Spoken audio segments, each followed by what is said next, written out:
Good afternoon and welcome back to the Same Business Different Day podcast. First, I want to introduce Alyssa Lee Good, my co-host. How you doing, Alyssa? I'm doing great. Good. You just passed the test, the COVID test. You got an A+. Yes. Yeah. I am COVID negative. No COVID over here. We're all safe. And Good. I also just finished my certificate program through SDSU. How's that? I'm very happy about it. Yeah. It was a great program. I learned a lot, and I'm ready for more. Congratulations. Thank you. I'm really excited about this special episode that we have today. We want to introduce our two guests. First, if there was anyone getting their cardio in the workplace, it's this woman. She never stops moving, and I can see that her staff is moving around just as much, leading by example. One of the hardest working people I know, yet she finds a way to keep it fun. Don't let the small voice and frame fool you. We are talking to a powerhouse today. Rachel Beld, welcome to the show. Thank you. Hi, nice to be here. Yeah. Our next guest, in my experience, is a true example of patience and diplomacy. Someone who takes his time to get it right and be sure that everyone is satisfied before moving on, regardless of who's in the room. Great qualities for another great leader, Rungaitis. Welcome to the podcast. Thanks, Zeke. Thanks for having me. Oh, I appreciate you being here. And thanks for the intro. Yeah? Very nice. Well, thank you for writing it. Alyssa, you want to tell them the rules of the game? I would love to. So on this podcast, we're Same Business, Different Day. We're here to talk about business, but we're also here to talk about you. So we're not going to right away talk about what you do. It's going to be about you, where you came from, what you learned, the struggles you had growing up. And then at the right moment, we'll reveal your business and talk a little bit about that. You guys have like early memories, remember what you wanted to be when you grew up? Tell us a little bit about your background. How about you, Rachel?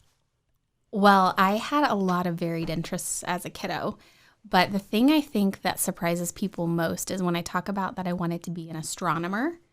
When I was a kid, I was just fascinated by stargazing, and I had star charts on my ceiling, and one of my favorite prized possessions was my telescope. Okay. And I loved to look at the stars, and I was just mesmerized by that. You spent a lot of time outdoors? You did a lot of camping or a lot of looking up at the sky? Looking up at the sky. I had a big family growing up, and so to get a little peace and quiet, to go outside was a little sacred space for myself. And so I connected with the stars in that way.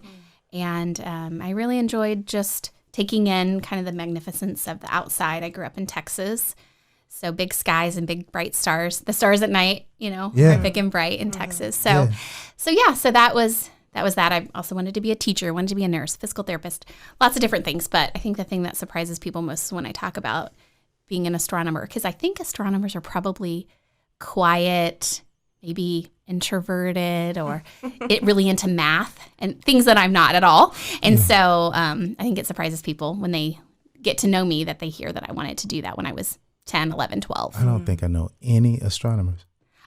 I don't either. Not you personally. Been the first. Not personally. Man, so, we missed the boat on that one. Yeah. What's your favorite planet? Venus. Ooh, okay. Yeah. That's a good one. Awesome. How about you, Rick? Well, I knew at a young age that professional baseball player was not going to work. And so I went to college. I went to school at Drake University in Des Moines, and I started out, I wanted to be an FBI agent. So I was an accounting major. After getting my report card after the first semester, I pivoted and wanted to, I went in to become a radio TV major. So I always had a love of sports and thought if I couldn't play the sports professionally, I could work in the profession. So that was the next step. Now, you really did get into that, though. You got into broadcasting. You got into doing games. Was it just baseball or other sports as well? No. So when I was in school, my senior year, I worked for the CBS affiliate in Des Moines in the sports department. So I'd go out and shoot the video and come back and cut highlights or do packages, voiceovers.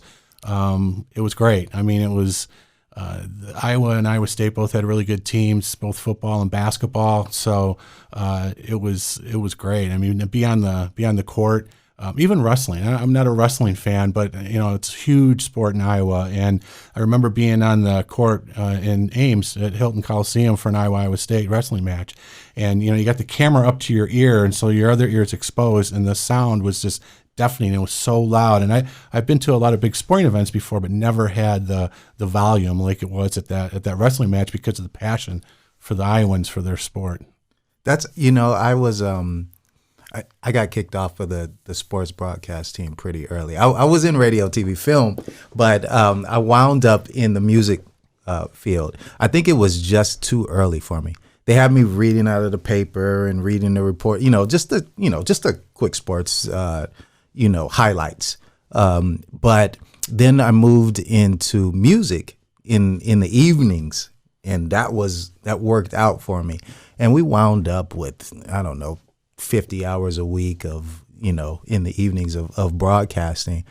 And that was awesome. And that catapulted me into so much, being a disc jockey and working for record labels, going to every concert, hosting concerts. We had a great time too in radio. You have to do something you have a passion for. And, and when I went to school, I thought, well, I'll focus on a career. And so I remember standing at the bar, oddly enough, and talking to a guy that was working at the CBS affiliate, and he was telling me what he does. I'm thinking, wow, you can do that for a job? I'm like, sign me up, and that's how it started. In fact, he's still he's been the play-by-play voice of the Iowa State Cyclones for the last, 20 odd years.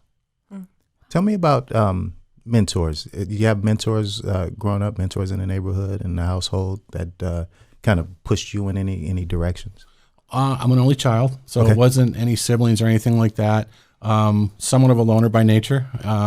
I'd say when I started my career, just when I was working in minor league baseball, I had the general manager there who was my boss was helpful and helped guide me through some things, and because I had worked in minor league baseball for the Iowa Cubs, and I kind of went the media relations route. And I went in for my interview, and the first thing he said was, "Can you sell?"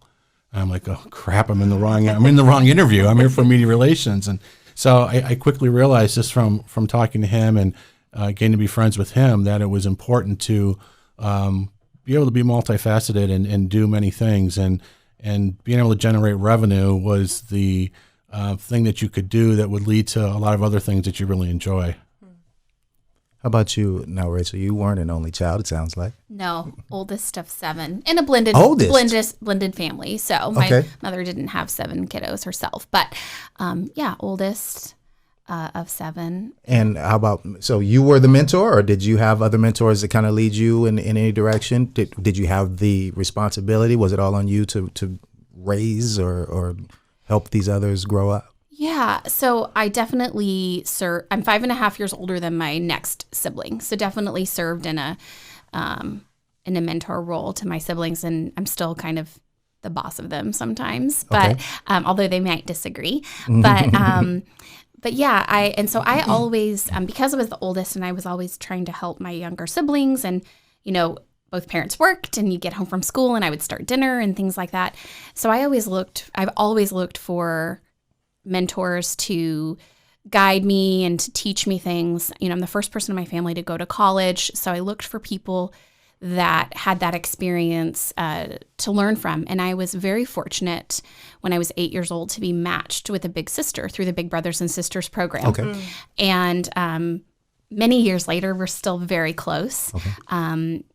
We talk 3-4 times a week. Her kids are like my nieces, and her guidance and her investment in me really is a significant part of who I am today.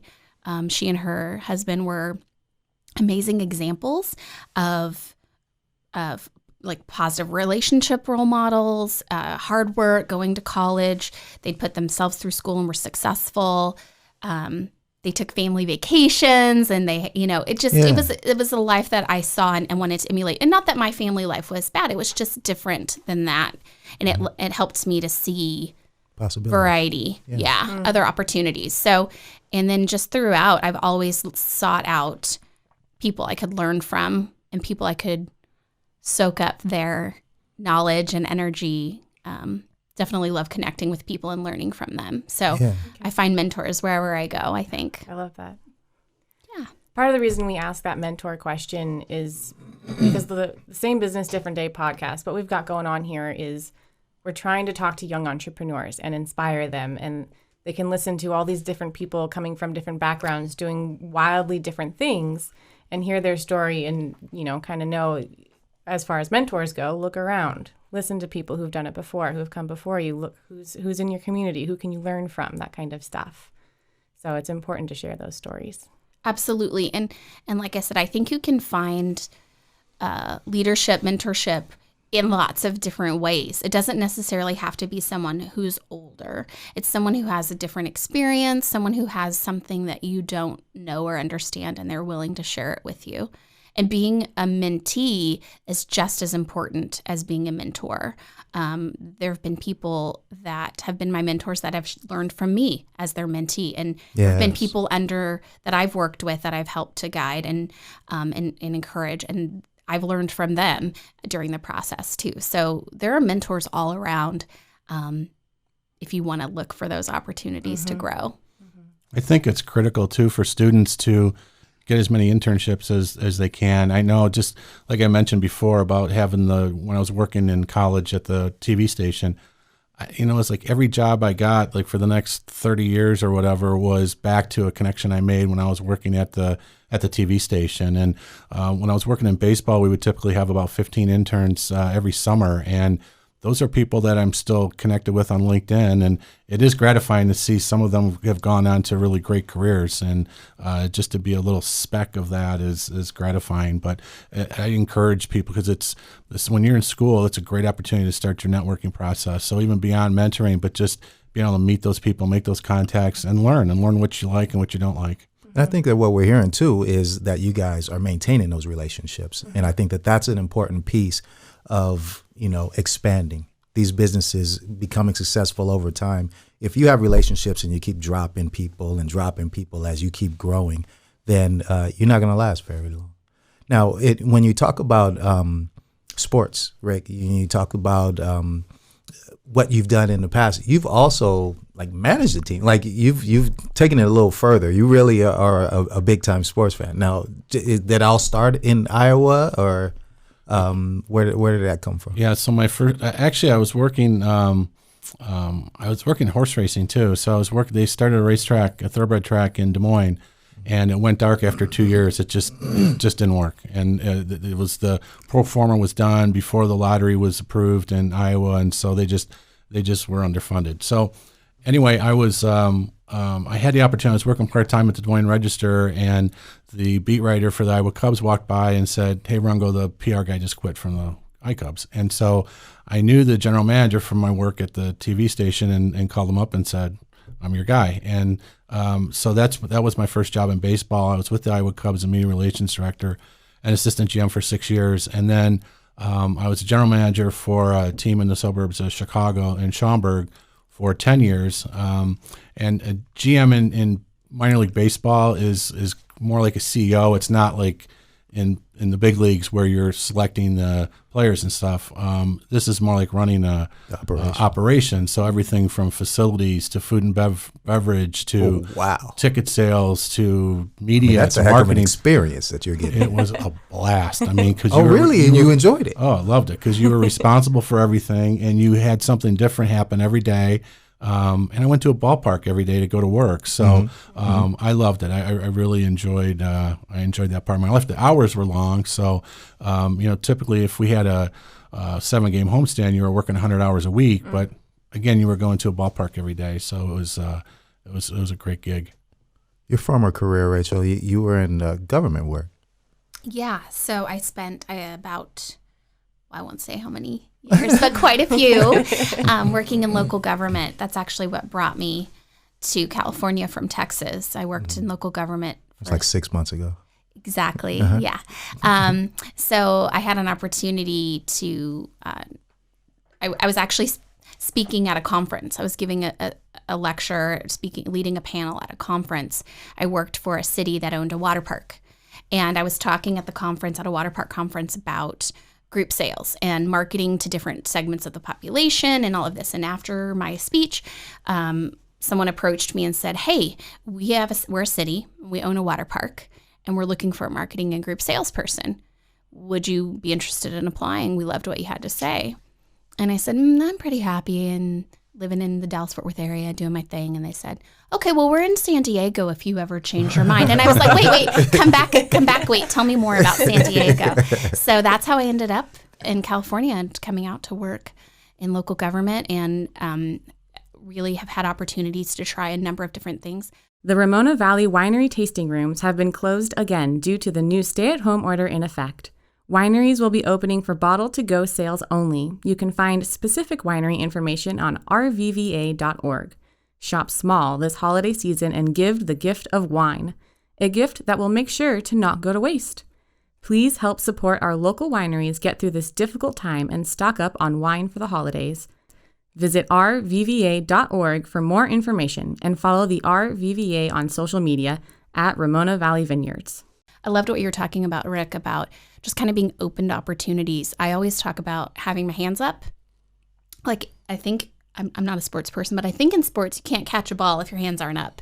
And so I talk about have your hands up because you won't be able to catch an opportunity unless you don't have your hands up. And I've always had my hands up just waiting for the next thing. I never said, I want to work in local government or I want to do XYZ or I want to do what I'm doing right now necessarily. I've just had an opportunity and I've had my hands up to accept it. That's right. And I think that's a really great advice for anyone who's a young entrepreneur is just to, or when you're starting your career, is just keep your hands up, keep your eyes open for those opportunities and say yes to things, even if they make you scared.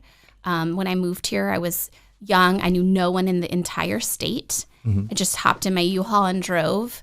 My brother came with me, and then I put him on a plane back home and just started from scratch. And thinking about that now, I'm like, oh my God, I was an idiot. What a risk. I didn't have an apartment. I didn't have anything. But I had a job. You were young. Yes, I was. I mean, again, only 6 months. Yes, exactly. But I had a job, and so I knew that was good. And I just was ready to do my new thing. But have my hands up. Just have your hands up. That's right. That's good advice. Rick, good advice. Keep your hands up. It is. I mean, unless you're in soccer, but I understand the analogy. Right. No, it's having that open mind. I mean, it's it is good to have a plan, but it's also good to have a plan B, C, D, and E too. So it's no, I agree. What tell us about your big jump to San Diego. How did you get here? So we've been here for about 8 years, going on 9 years. Okay. Decided to get out of baseball just because the age of our son, I didn't want to be going to my games and missing his games, and so wanted to change things up a little bit. So I came out here. We came out here. It was a startup company. I did my due diligence.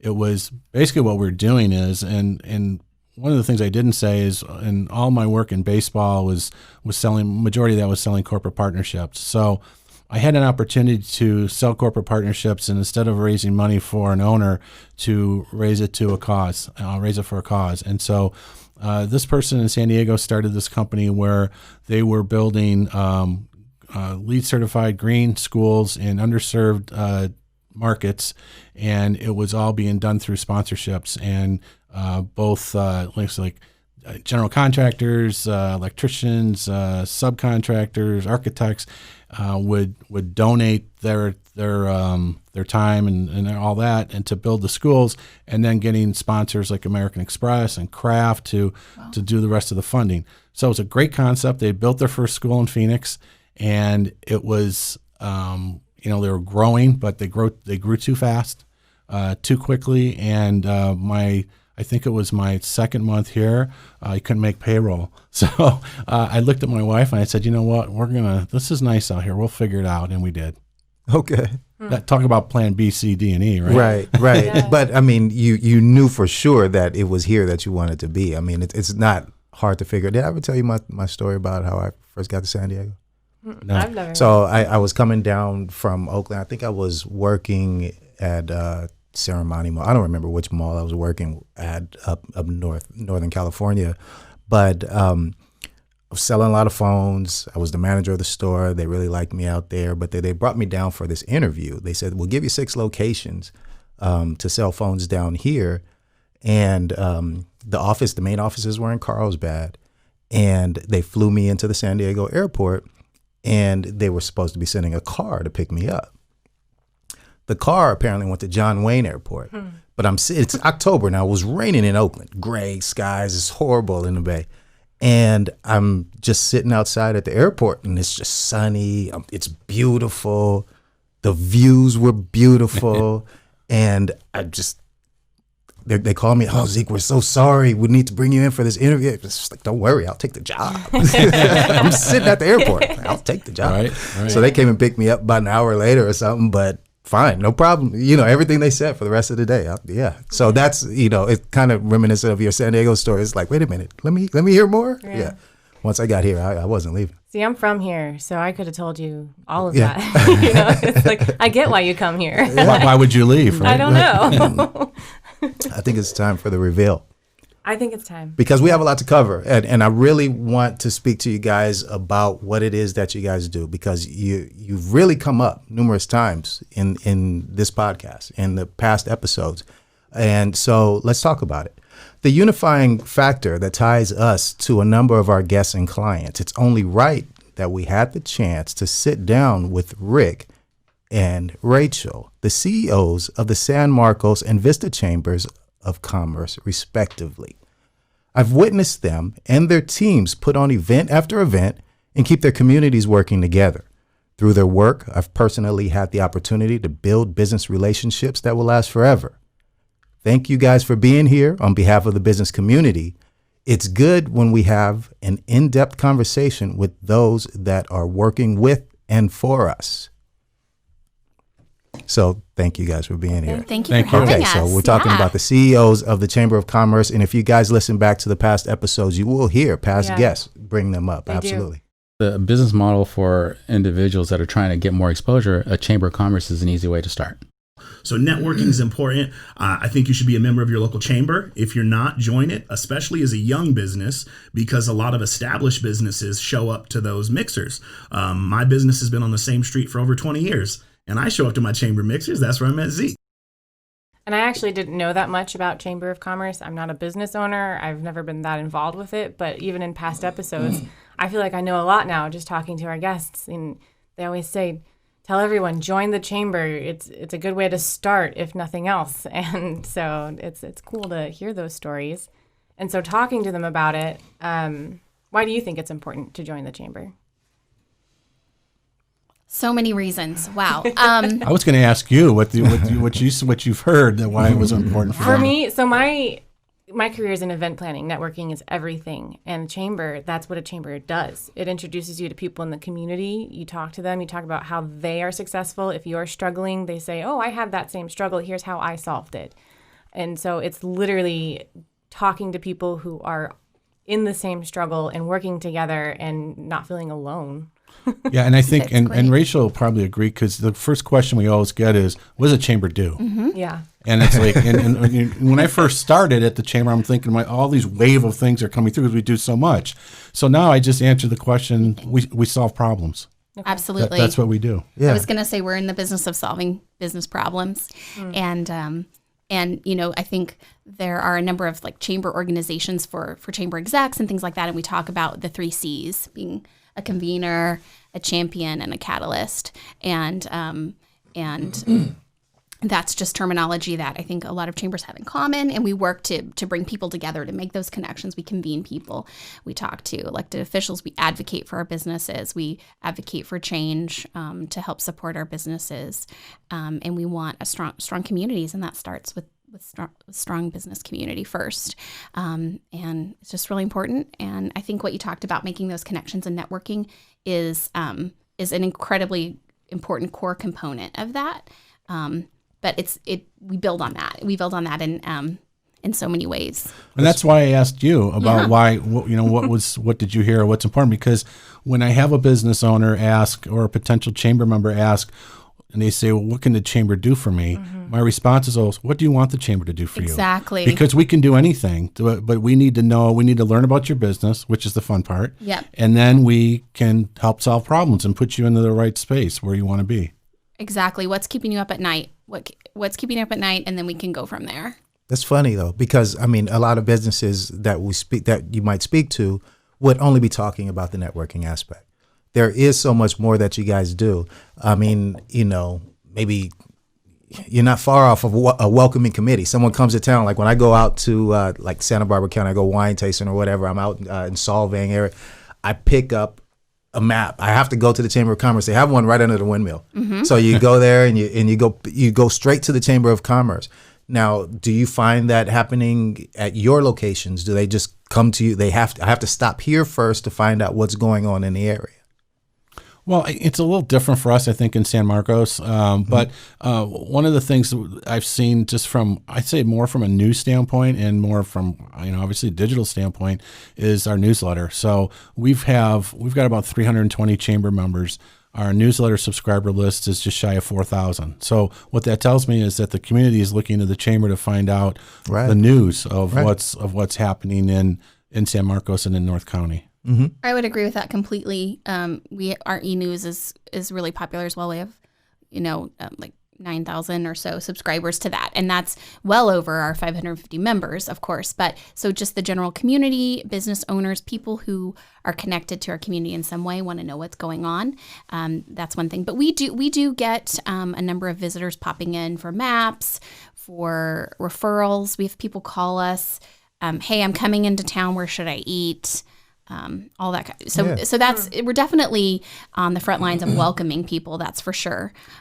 So I like all the hats that we wear. But that's a lot of hats. It's though. a lot of hats. Yeah, because that's so interesting. And really, one of our past guests, Mark Gallo, when I met him, when I first got into the insurance industry, I guess that was in 2000. And it's been 20 years. So when I first got into it, it was just like, okay, subscriptions to BNI. Let's go to these little networking groups or whatever. But you guys are doing so much more. Because Mark, eventually, we just left there. We started our own little networking group because we needed to move the way we moved. And we knew we had something in common with the way that we operate. So I think within the chamber, you have more flexibility. And so you can create your own relationships within that. And that's what I see is different because they really streamline it in some of these networking groups. This is the way we interact. This is how many leads you need to give them before you leave today. And, it's like, I don't need That's it to too be like transactional for me. Sure. I feel like the chamber's more about relationships. Right. When you talk about leads, like X number of leads equals X number of leads, that to me is more transactional. And I'm not dogging on those types of organizations because there's a lot of value there. But I think at the Vista Chamber, and I know the San Marcos Chamber, it's really about relationships, supporting each other. I may not know. Well, I probably do know somebody, but I might not know somebody who specifically needs to use your service today. But when I meet somebody and they say I need insurance, I'm gonna say call my man Zeke, or another member that specializes in that area. So it's really about relationships more than that kind of transactional. Right.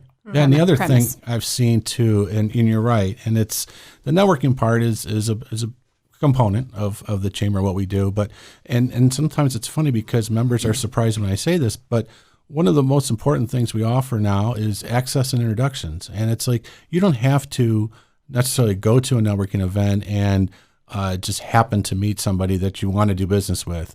Look at our directory and say, I want to meet this person because this could be a client. We could have some synergy there. And then we make that introduction. And it's so much more powerful than just throwing darts. And also access is, with whether it be if you're having issues with the city, being able to cut through some of these channels and be able to, for us to be able to introduce you to the city's economic development director, who's Tess Sangster, who's awesome. That and I've had countless times, and she's great. I mean, she responds like within a half hour of an introduction of a virtual introduction, and it helps because it's intimidating when you're starting a business or you've got all these different things that you're responsible for, and be able to be a chamber member, work with the chamber representative, and cut through all that to get to the person you need that can answer your questions. Right. That's worth a lot of money. I mean, that's yes, exactly. So there's incredible value there. I completely agree.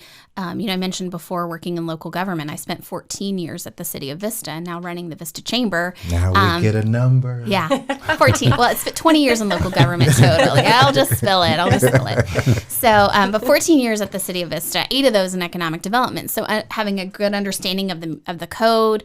Someone calls me, hey, code enforcement visited me about a sign. I'm like, okay, tell me what's up. I can tell you exactly who you need to talk to, how you can fix it. And not that the city isn't helpful. They are incredibly helpful. Like Rick just said, the economic development director will respond right away. Mm-hmm. But sometimes it's intimidating for folks. They feel like the city's government, they're intimidating, and just having another person there to help or to connect them to the right department, or just help guide them. I think that's an incredible service that chambers can provide. Yeah, here's another great example. So yesterday we put in our newsletters goes out on Tuesdays, and we put information in there about the county having another stimulus grant, another $20 million, so $4 million per district. And I had a chamber member ask, they went on there and it's like, it says you don't have to apply if you already applied in the last grant. She wasn't sure she didn't want to miss out on it. So I was able to contact the county and get an answer for her within an hour. Whereas if she was on her own, it may be a little more difficult and a little more timely for her to get that answer. So these are such valuable things that we're able to offer to our chamber members. Well, time is money. And if you're running a business, you're doing 90,000 things. You don't have time to spend an hour to 2 hours to 3 hours tracking down the right contact somewhere. And, we're connected in that way at the chamber. And not just us as CEOs, but our staff and our team as well. And that's important, though. You're thinking as a business owner, right? You're putting yourself in their shoes. You don't want to waste their time or their money. Well, we're also running our own organization. Right. So even though we're not... we're running nonprofit organizations. It's similar. We have an understanding of what it takes to manage a team, to meet your budget, to meet your sales goals, and to achieve your goals. And so we can relate to that in a lot of ways. How have you seen your city grow? Well, so I've been in this role not quite about a little over 18 months. And so there's been a lot of development during that time. But previously, working at the city before I started in 2003 with the city of Vista. And when I came to town, Vista Village was dirt. They had just graded all of that and it was dirt. And so to see just so many developments happen, there's been programs. I was in the economic development department during the recession of 8, 9, 10, working with businesses during that time with layoff aversions and meeting with a business in the business park, and they said, you know what, we've downsized, we only need half of our space, but we're stuck in this lease. And then I meet with another business and they say, our lease is up and we need to downsize. Boop, let's play matchmaker. So some of the things I'm doing now as a chamber CEO are just carry forwards of some of the things I was doing as a city staffer, but just in a different capacity. Yeah. And so seeing our community grow with our population has significantly increased in the last 20 years. We have Vista Village, we have our Paseo Santa Fe, tons more housing. Our downtown was very sleepy in 2003, 4, 5, and now our downtown is hopping. Yes, things are happening there, and it's super exciting. And as city staffer, I was the liaison to our downtown business organization, and so to be part of that just feels really rewarding, and it's just exciting. I'm just so thrilled with where we are in Vista. And things are hard right now, but we have so much opportunity, and our community is so vibrant and resilient. I'm just so proud. I'm really proud of our town. Just really proud of it. How about you, Rick? San Marcos is growing, and it's great because we're seeing it right out our front door. So our office is in North City. North City is a new development across from the university, kind of between the university and the 78. And in fact, it was Monday. I was driving to work, and there was lane was cut off and there was traffic. So every once in a while I just cut through the university coming down Twin Oaks Valley Road. So I cut through the university, and as you go up the hill, I was at the stoplight and I looked, and you could see all the development, all the dirt being moved, all the rock being blown up. And by that, I mean, on Craven, where the Kaiser facility is now, they're building a new hospital. They broke ground just recently. In fact, they're having their ceremony, virtual ceremony next week. and it's, I think, 207 bed hospital. So that's under construction. Wow. There's going to be, you can see where they're doing, it's called the Creek Project. So they're putting 2 bridges up where it would always flood in San Marcos on Bent and on Via Veracruz. So that project's going on. Craven's going to go through where Ralph's is in Barham, and there's going to be development there, mostly residential and a school. You can see that going on. And then you can also see, so the North City project extends on the other side of Twin Oaks Valley Road. That's going to be mixed use, a lot of residential there. And so you can see that going on too. So it's been, and then the university is, continues to grow as well. The extended learning building just went up last year. That's part of a partnership between the city, North City, and the university. So a lot of growth going on in San Marcos. Important growth, things that you Yes. really need. Yeah, absolutely. I mean, it's and there's another new project going on. I think it's called the Marcos, where it's kind of a cool, trendy type of, kind of like almost like a Liberty Station type of facility, where there's like some cool boutique shops and craft foods and things like that. And that's going to be on Grand, right off of the 78, like Grand and Linda Vista. So you see that happen too. You got detail. Look at how involved he is in the city. Real passionate about that. Yeah, and I like that. That's awesome. And that's what these business owners need to know. They need to know that if they come and see you guys, that you really care about every single thing that they've got going on and how they're going to help the city grow. Yeah, it's interesting you say that, because I use this phrase all the time. Everybody gets caught up in their own bubble, Sure. and so I'm like that too. And I get caught up in my own bubble, and I say these things like everybody should know what's going on, and they don't. And so you're listing off a lot of streets that a lot of us don't know. No, a lot of our listeners don't know. But I mean, just like you mentioned Vista Village and you mentioned the hospital, like these are things that people can now go look up and find out about, because they're growing, they're bustling, and it's important to see it. We're talking about a city that or 2 cities that are really growing in ways that you're not seeing other places in the country. Well, and it's interesting, and the Chamber has a podcast too, not quite as good as yours, because this is really good. But You haven't gotten to the end yet. It gets really bad. We try to do our best. But the reason I bring that up is one of the episodes I had as a guest was Rick Giddings, and Rick Giddings was the city manager for like 20 years in San Marcos, and through that initial growth in the 80s and 90s, he played a key part in bringing the university to San Marcos. It was going to be either in San Marcos, Escondido, and Carlsbad. I can't even imagine what San Marcos would be without that university.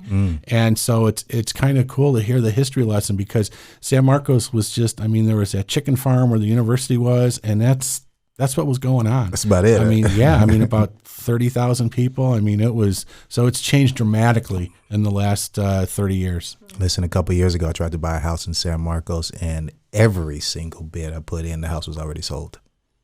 Every single one. Great schools in the area, everything.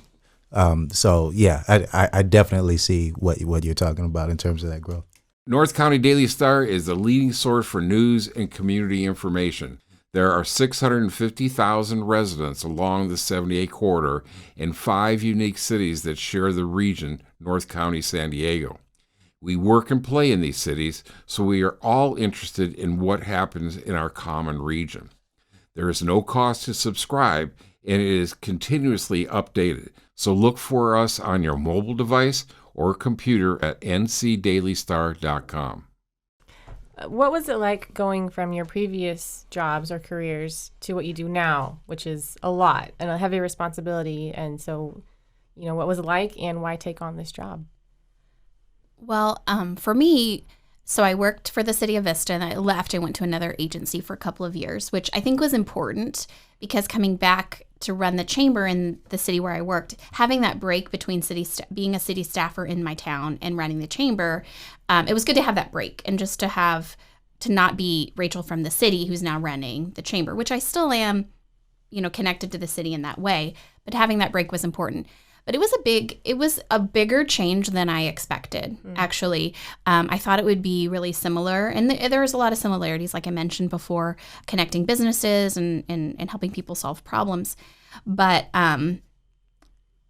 when you run your own organization, and any small business owner can relate to this, but you're the IT person, you're the accountant, you're the janitor, you are in charge of all the things. And coming from a large organization where you have structure, policies, procedures, all of that in place, and coming to a chamber, which, not that we don't have those things, it's just isn't on a smaller scale. And so a question would come up and I'd say, okay, well, what's our policy on that? We don't have one. Let's create a policy on that. So there was a lot, just more flexibility in a good way, and then more flexibility in a scary way. And I had to rely on my own intuition, rely on my board of directors to help guide the way, and just to figure out to do what's right. And so that's been challenging, but also really rewarding in so many ways, just to take ownership of it and to say, at the end of the day, my name is the one that gets signed on these documents, and I'm taking responsibility for the way our organization goes. So that's been a big difference for me. What about you, Rick? So prior to working at the chamber, I worked at the Leukemia and Lymphoma Society for 3 years. I was the director of a campaign called Team in Training. It was the first time I worked for a nonprofit, and it was probably some of the most gratifying work that I'd ever done. Just being a small piece of trying to raise money to help cure blood cancers, and it was amazing to see it start from the beginning, from raising the funds and where the funds went, how the funds were used, and then when I went to I had a tour at UCSD, and just seeing the effects of, I'd have people come up to me, shake my hand. I'd shake their hand and say, thank you for raising money for Leukemia and Lymphoma Society. And they'd look at me and they'd grab my hand and say, no, thank you, because the work you're doing is helping save my life. And so I enjoy the opportunity to work for a nonprofit again. Back with the baseball, it was wearing so many hats and doing so many different things, not knowing what would happen each day, what you would be tasked with.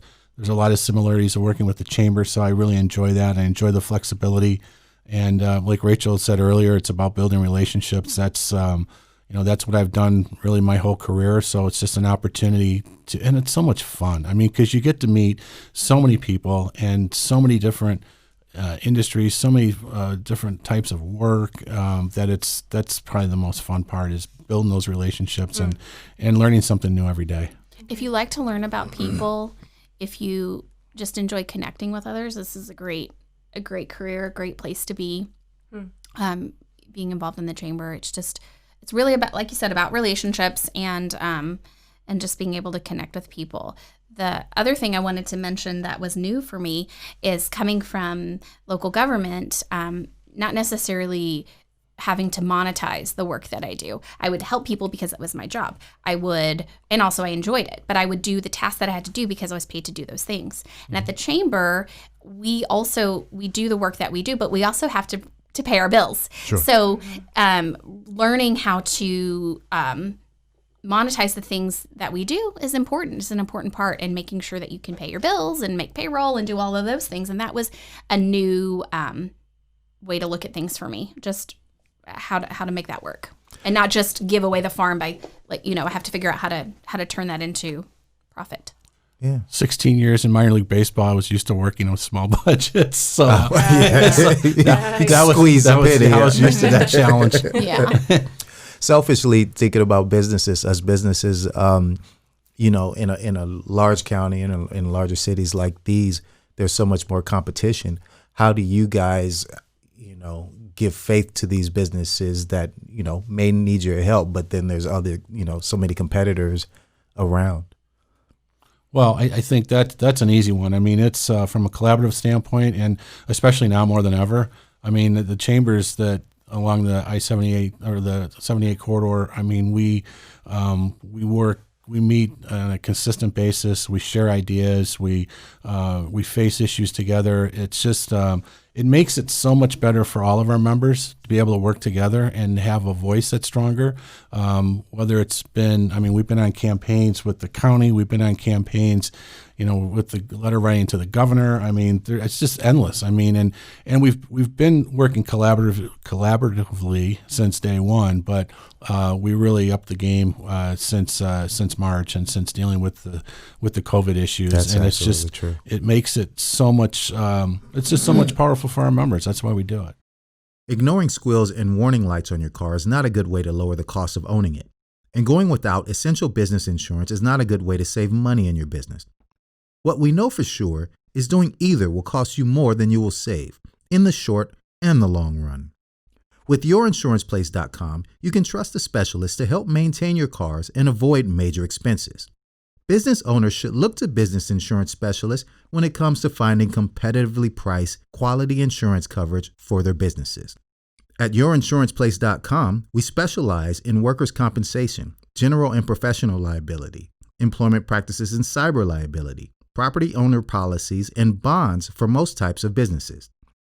Yourinsuranceplace.com knows that we can help.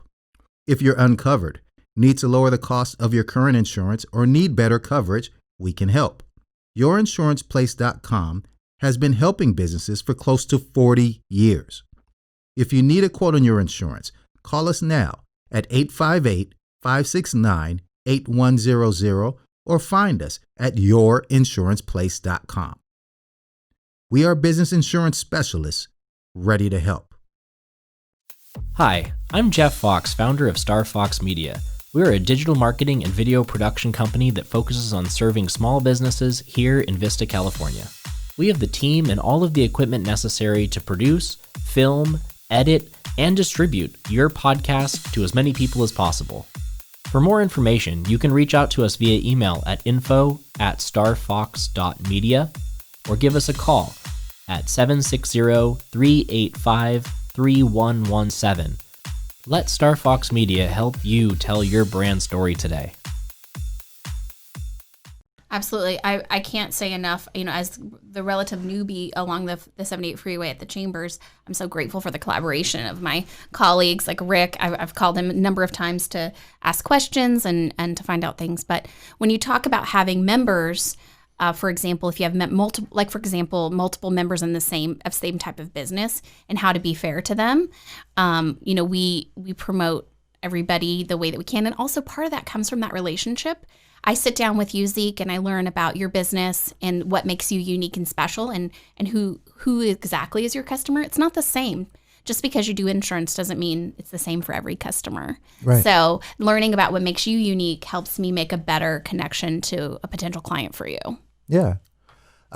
Now you guys are dealing with businesses, of all sizes, I guess that's kind of the answer to the same question. How do you treat them all the same? Their needs are different, though. Yeah. So it depends on what they need. So businesses that there are some businesses that come to the chamber for networking. There are some businesses that come to the chamber because they need a certificate of origin. They need us to sign a paper saying that the goods that they make are made where they're made, so that they can ship it to another country. Yeah. That's a service we provide. Okay. There are people who come to the chamber because they want the advocacy, and they want us to be listening to what's happening in Sacramento and in DC to tell them what's impacting them, and they want to know that we're advocating for them. So it depends on their needs as to what we give them. So, yeah, it goes back to what I said earlier. It's like when they ask you, what can the chamber do for you? It's like, what do you want the chamber to do for you? And again, that's the fun part, is when you have that first meeting and you ask somebody about their business and listen and learn about who their customers are, what their goals are, what their needs are. That's the fun part, because it's like a puzzle. Then you understand their business more, and then you can start putting together these ideas and plan for them to help them maximize their chamber membership. Absolutely. So, Rick, I was in our meeting earlier today. I mentioned this Wall Street Journal article that I was reading, and there were a couple of really odd stats that I got out of it. I mean, I guess they kind of make sense, but one of them was that, and we're getting into the heavier topics, right, and the COVID effect. That the U.S. in the first 3 months of the pandemic lost more jobs than it usually does in a year, right? But another side of that same article was the rise in the number of people filing for tax IDs. And, the business growth is at a 13-year high. There are more people who are just looking at this as an opportunity, whether or not they just see like these empty buildings, or that they just figure, I got a little savings, or I got a little stimulus money and I want to take a chance, or I got an idea. Maybe creativity is changing. How have you guys seen, the ups and downs of that COVID effect? Well, I think that shows the culture of our country. I mean, we're not, when we're hit with this pandemic, it's not just about, curling up in the fetal position in the corner and just giving up. And I think that's one of the things that's amazed me, not just the new businesses, is the existing businesses and how they have pivoted to do everything they can to be able to maintain their business, treat their employees right, try to keep them employed. But you're right, it's encouraging to see new businesses. I know when in going back to North City and seeing Mesa Rim, the indoor climbing gym that recently opened, and seeing that growth. I mean, there's businesses. There's a restaurant that's going to open up, a new restaurant in North City that's going to open up next month. So it's just that passion, I think, that people have to that entrepreneurial spirit, that never give up attitude that's made us, not to sound too corny, but has made this country what it is. Yeah. I agree completely. I think there's been so much struggle, and when I struggle, that's when I find my passion. And when you find your passion, you find your purpose. Mm-hmm. And when you find your purpose, you can do it. You can do anything when you have passion and purpose aligned. And there's been so many people that have realized during this time that they want to take ownership. They want to take ownership of their fate. They want to take ownership of their lives. And this struggle has either given them an idea or given them connection, given them space to breathe, where it could ferment on this idea and take something and make it grow. I talk about Vista all the time, that we're a community of makers in Vista. We have our business park with 900 companies where we make things. We have a craft brew industry where we make things. We have craft food. We have artists. We have artisans. We're a culture of makers. And I see that again and again and again with business growth, whether we're making something that's a service or a good. And it's just so encouraging and inspiring. And I say to all of ththose entrepreneurs, call your chamber and we'll help you. Yeah. That's what we're saying. And that's why we have you here. Yeah. Absolutely. Thank you. But what have the event the event planning challenges been like? I mean, I'm sure there's plenty of that, right? The mixers, the outreaches, the lunches, and so forth. Yeah, so it's been tough with events for a couple of things. One is it's directly impacted our members and their ability to connect with each other. And I think that's been really tough. And we have been continuing to think of ways that we can encourage that connection for people who want that. Mm-hmm. The other piece is the revenue that comes into the chamber from the events that we put on. We don't really make a lot of money from mixers. Mm-hmm. We don't really make a lot of money from some of those smaller things, but our big street festival and some of our larger events, we do makes pretty good money. It's a make or break for our budget. Mm-hmm. And in a way, I believe that is lopsided. That the core value and our core mission is to serve our members, and we should make the most of our money from doing that. Not that our events don't serve our members, they serve the greater community, which is an important part of what we do. But it's been an opportunity to have space and breath and time to not spin our wheels making a big event, but instead to think about what else can we do to better our services for our members. And so even though it's been really stinky to lose the Strawberry Festival this year, and we had to cancel our Christmas parade and some of the other things that we do for our community, it's given us space to be creative and to think about the things that we want to do and ways that we can better serve our members.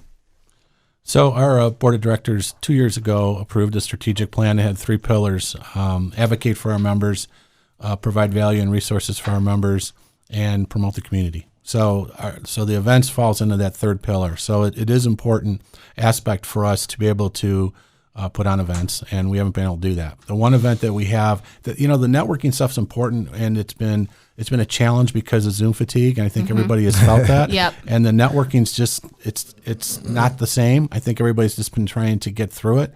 It's been easier to get guests on to webinars and things, but it's just been such a challenge to to get people on those to those events.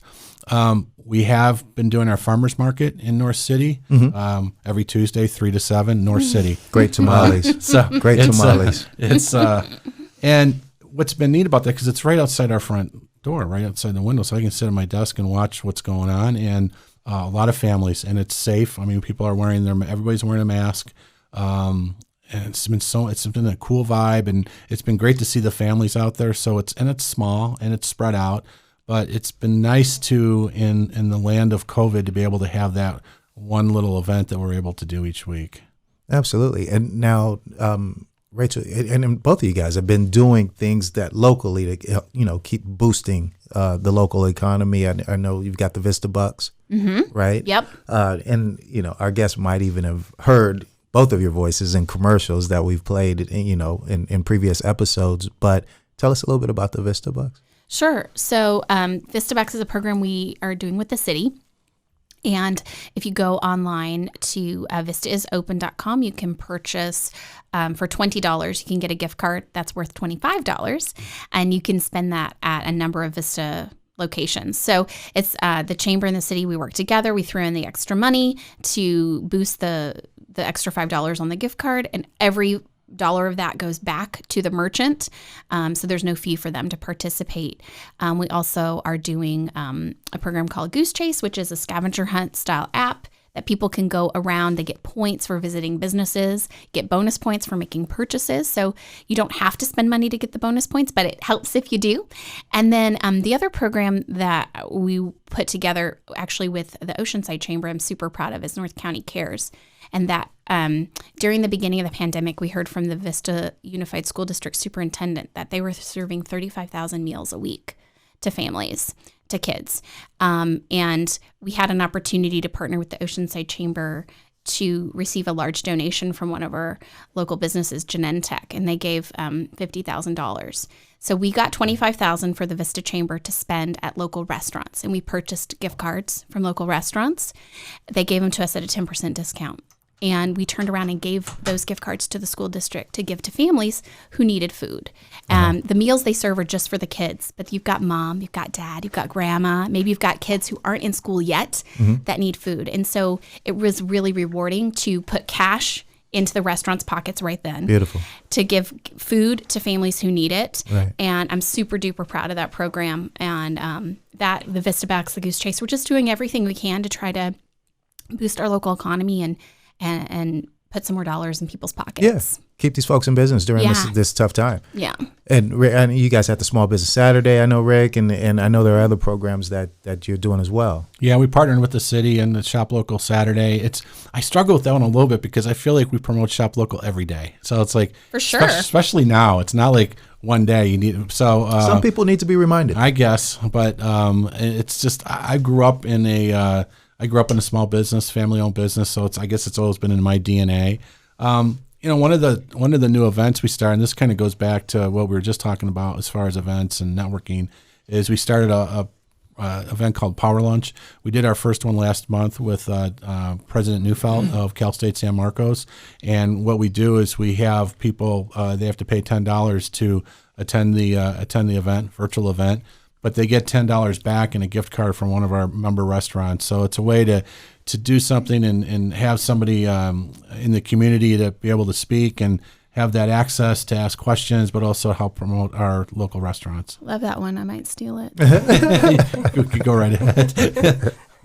It's not stealing when we're collaborating, right? Exactly. Yeah. Well, speaking of controversial subjects, let's talk about industries that you love to deal with and those that are more difficult. She's not going to say. Rick? No, I'm thinking. No, that's a really but tough. I mean, there's got to be some, right, that are a little bit more complicated to deal with than others. Like, or maybe let's reframe it. You can help some more easily than you can others. Well, I think part of that is, and this probably isn't answering your question, but I think especially now we've seen like the restaurants and the breweries out in the forefront and having so many challenges, and we do everything we can to help them. But there's two more sections. There are two more sets. There's ones that are kind of outliers that are also struggling that could use some help, and then there's other ones that are just crushing it, and they're really doing great. So we've been trying to create a program where the ones that are doing really good be able to sponsor ones that are really having a tough time, just based on the economy and how things have changed. So it's hard to say. I think the restaurants have always been challenging, just because it's such a challenging business that razor thin margins. Yeah. Razor thin. So I think that's probably been a challenge, because you always want to. You always want to do as much as you can to help them market, but it's never enough. And it's just a challenge, I think, for any business is messaging. And I think that's one industry that's really, really a challenge.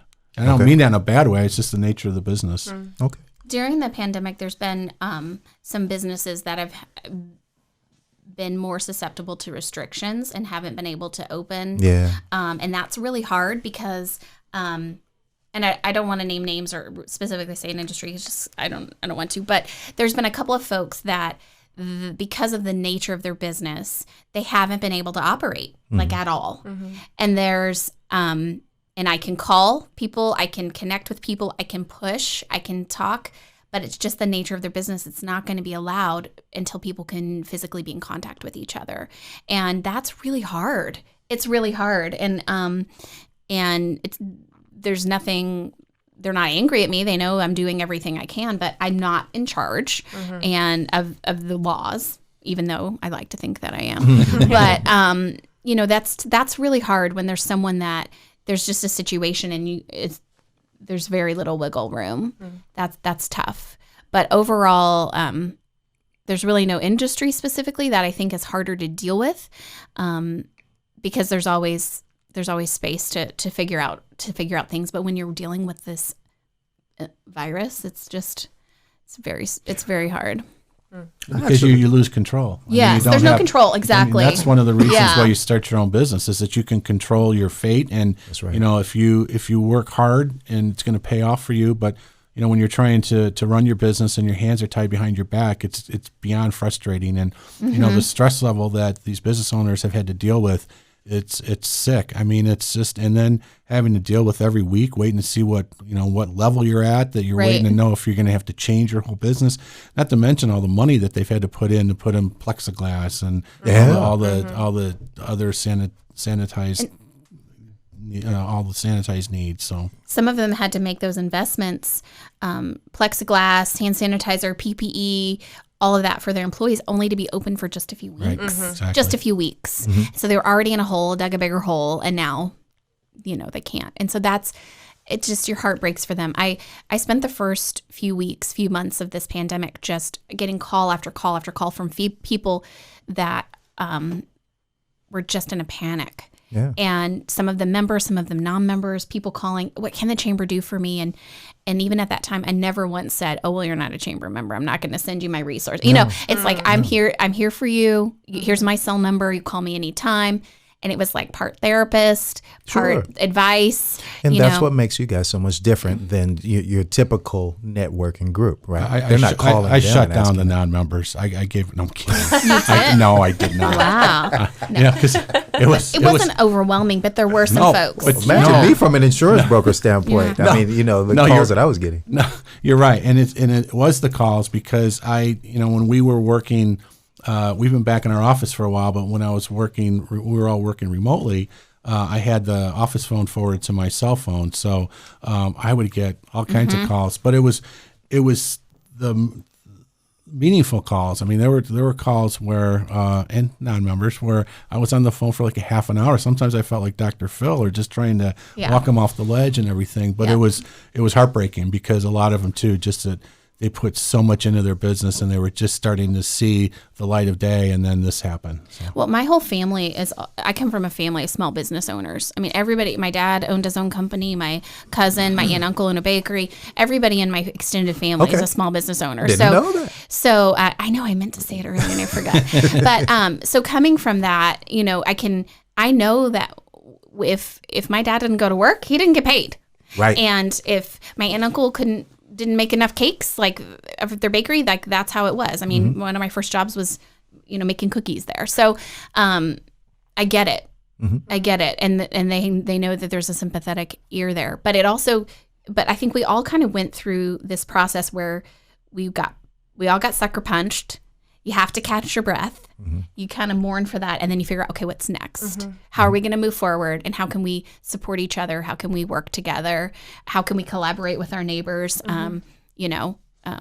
We have a regular Friday, twice a month call with all the chamber CEOs, and I mean, we would really just get real with each other and just talk about our struggles for our own organizations, for our members. What are you doing to help so-and-so? What are you doing to help so-and-so? And how can we work together? Because we really are all in this together. And when we work together, then nobody will slip through the cracks. So building from that, what's some advice that you might give to some of these businesses? How can they get more involved?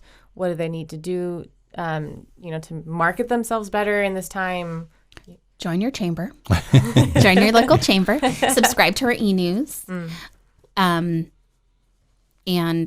just follow the resources. There are so many resources available. Yeah, no, follow the resources is probably the best one because especially when it first happened, it was just wave after wave of information on what's right and what's wrong and and so I think that was one of the things that the chambers did really well is creating these COVID-19 resource pages on their websites and being able to put links up there so you get information right away and just call. I mean, just call the chamber and we can, if we don't know the answer, we'll find the answer. So, but those resources are the most critical thing.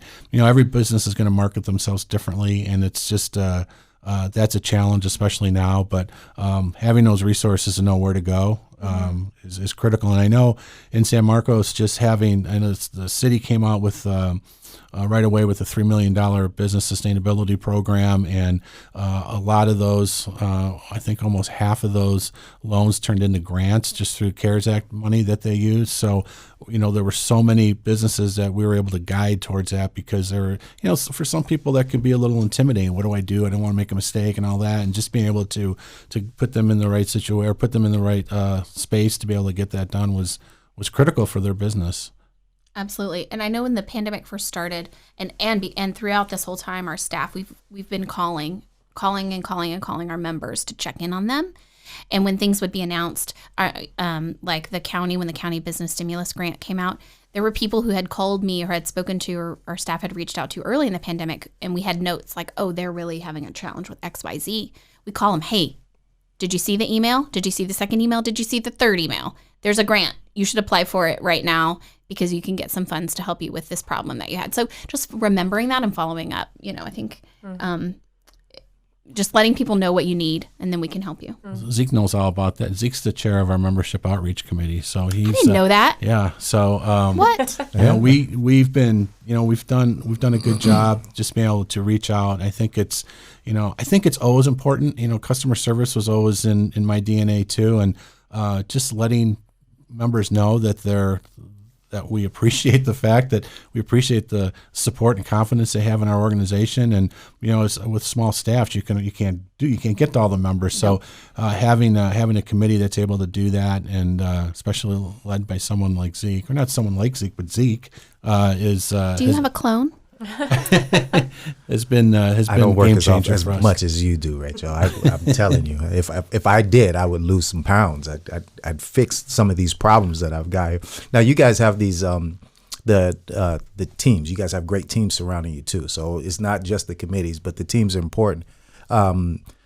Kent, Kathy, you just said you hired somebody new as well, yes. and then you got Melanie and Christina and Barbara and all these great folks. Like what goes into choosing a team and putting together the right people to also help the members the way that you do? Well, I was lucky that I came in and I inherited Kathy and Kent. I mean, they're superstars. And I was just sharing yesterday on one of our Coffee and Conversations meeting that when you go through something with a team, it either makes you or it breaks you, sure. Right? And I'm so incredibly grateful for Kent and Kathy on my team and all of the work that we have done together during this time. We sold our building. We moved to a new location where our offices are here in the Film Hub. And we went through a move. We went through organizational challenges. We went through supporting our members. So we've all been there and we have each other's backs.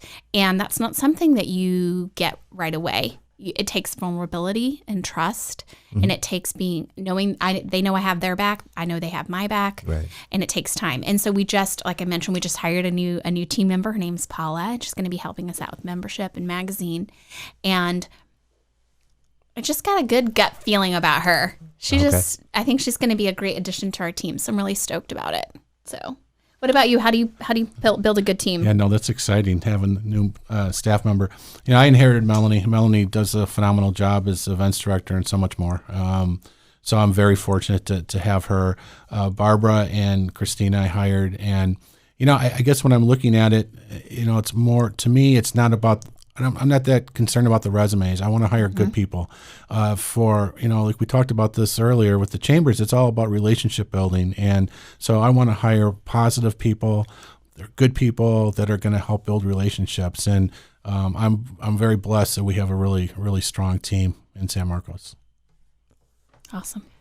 So now I understand that both of you are getting into the podcast industry, what we're doing here. So tell us a little bit about that. I think Rachel's going to be great. I think she just started today. I think this is the kickoff right now. Yeah, I'm just getting all kinds of inspiration right now. You've both got a great voice for it, both of you. Yeah. So. I listen to Rick's. I like your podcast, man. I appreciate it. And this has been quite an honor for me because I think I was the first podcast. So no. Thank you for leading the way. I hope I've done you proud. No, it's yes, you have. No, I've been taking notes. I need to do this. I need to do that. Yeah. It's so much fun doing them, and it's and the number of guests are just endless. I mean, we've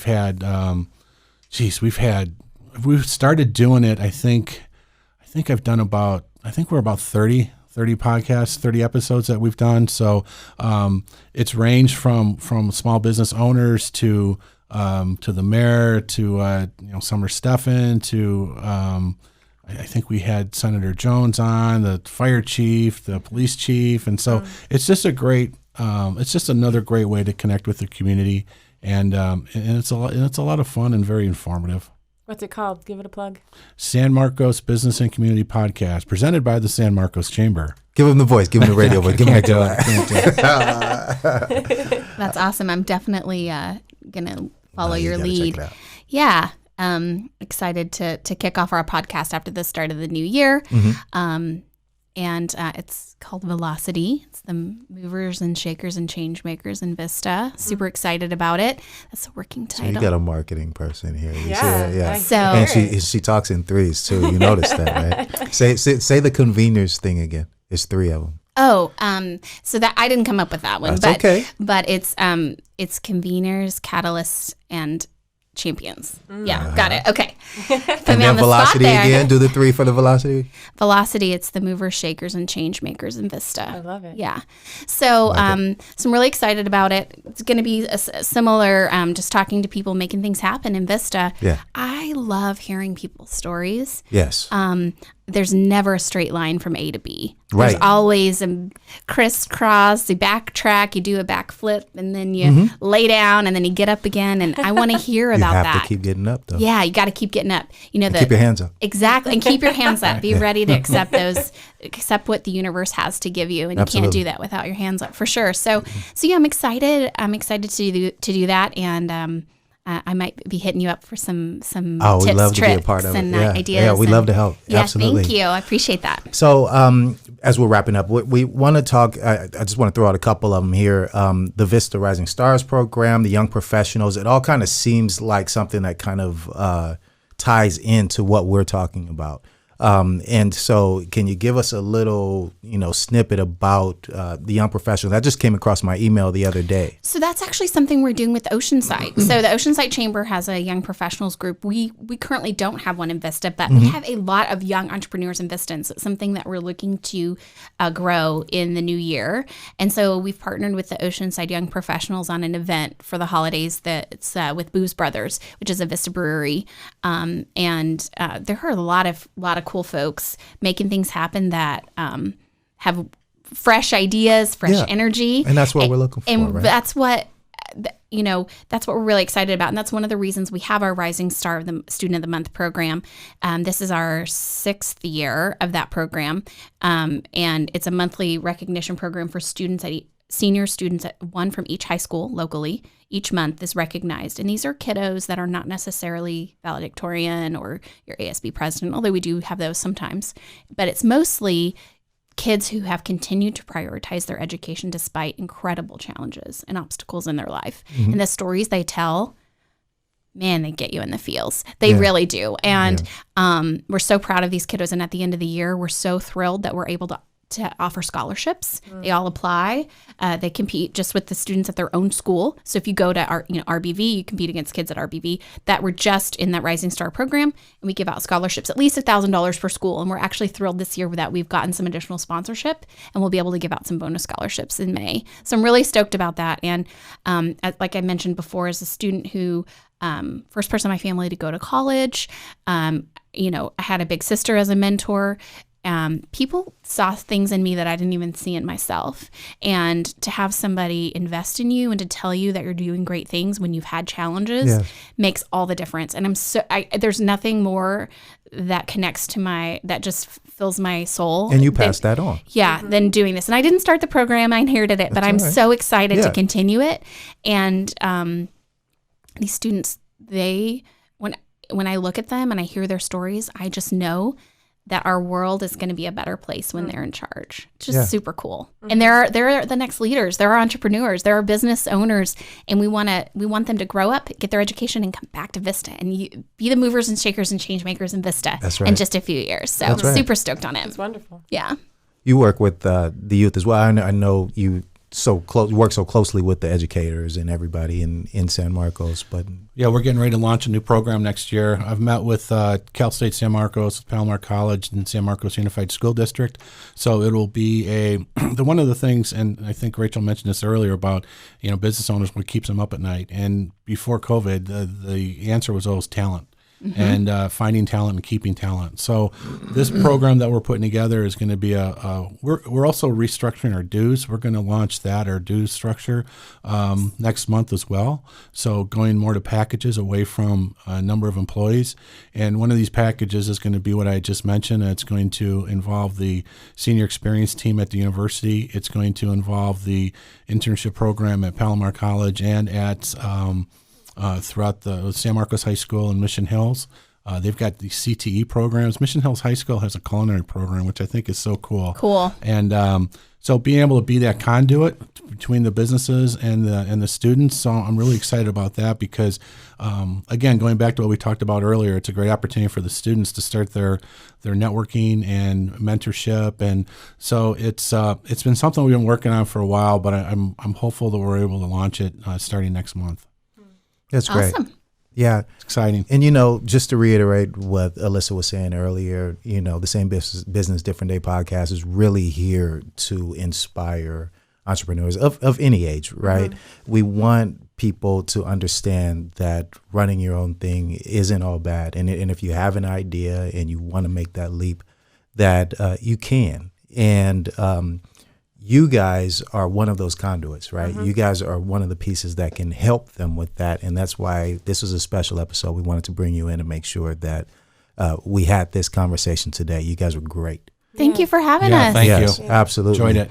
So Super great. on my outro, I say it and I mean it. Chambers of Commerce are some of the most important pieces to businesses, regardless of your success level. It's unlikely for businesses to have the reach they'd like if they haven't been a part of their chamber.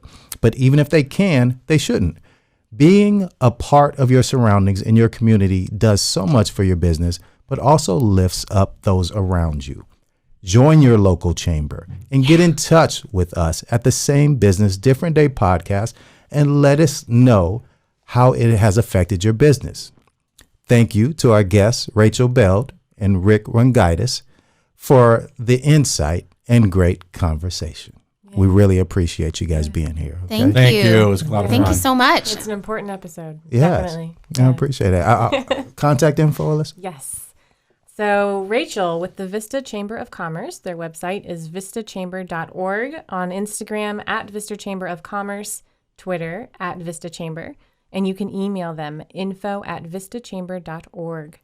Rick is with San Marcos Chamber of Commerce, Their website, sanmarcoschamber.com, Instagram at San Marcos Chamber, Twitter at smchamberca, and you can email him, rick@sanmarcoschamber.com. Awesome. Thank you. Thank Thank you you. so much. Thank you so much. All right.